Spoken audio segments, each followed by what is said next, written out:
আসসালামু আলাইকুম। আবারও আপনাদের মাঝে অনেক সুন্দর একটি লাভ স্টোরি নিয়ে আসলাম।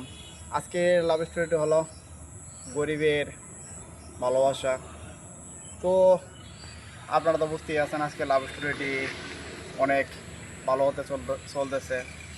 তো আমি যেহেতু অনেক গরিব ফ্যামিলিতে বড় হয়েছি ছোটো থেকে, তো অনেক কষ্টে আমি পড়াশোনা করে ছোটোখাটো একটি চাকরি করতেছি।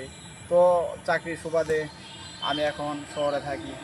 তো শহরে থাকি যেহেতু, তো শহরের কোলাহল সব কিছুই আমার অনেক ভালো লাগে, যেহেতু গ্রামে থাকি ছোটো থেকে। তো একদিন হঠাৎ করে আমি একটু ঘুরতে বের হয়েছি শহরের একটি কোনো নির্জন জায়গায়। তো সে জায়গায় আমি গিয়ে একটি মেয়েকে দেখতে পাই। তো মেয়েটি দেখতে অনেক সুন্দর ছিল। প্রথম দেখায় তাকে আমার অনেক ভালো লাগে। তো এক কথা, তাকে আমি প্রথম দেখায় ভালোবেসে ফেলি। তো এরকমভাবেই তার সাথে আমার কয়েকদিন কথা হয় এবং কি প্রতিদিনই দেখা হয়। তো হঠাৎ করে আমি একদিন তাকে প্রস্তাব দেই যে আপনাকে আমার অনেক ভালো লাগে। সে আমার সম্পর্কে জানতে চায়।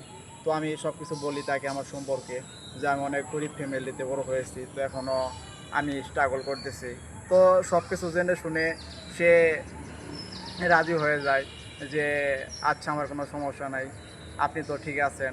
তো এরকমভাবেই চলতেছিল আমাদের দিনগুলা। তো হঠাৎ করে সে আমাকে একদিন বলে যে সে আমাদের বাড়িতে ঘুরতে আসবে। তো আমিও তাকে আমার চাকরি থেকে 2 দিনের ছুটি নিয়ে আমাদের বাড়িতে তাকে ঘুরতে নিয়ে আসি, যে আমাদের গ্রামটি সে ঘুরে দেখবে। তো আমিও তাকে নিয়ে বের হয়ে পড়ি গ্রাম দেখার জন্য। তো আপনারা এতক্ষণ পর্যন্ত যারা আমার লাভ স্টোরিটি শুনলেন, তাদেরকে অসংখ্য ধন্যবাদ। আবারও দেখা হচ্ছে পরবর্তী কোনো লাভ স্টোরি নিয়ে।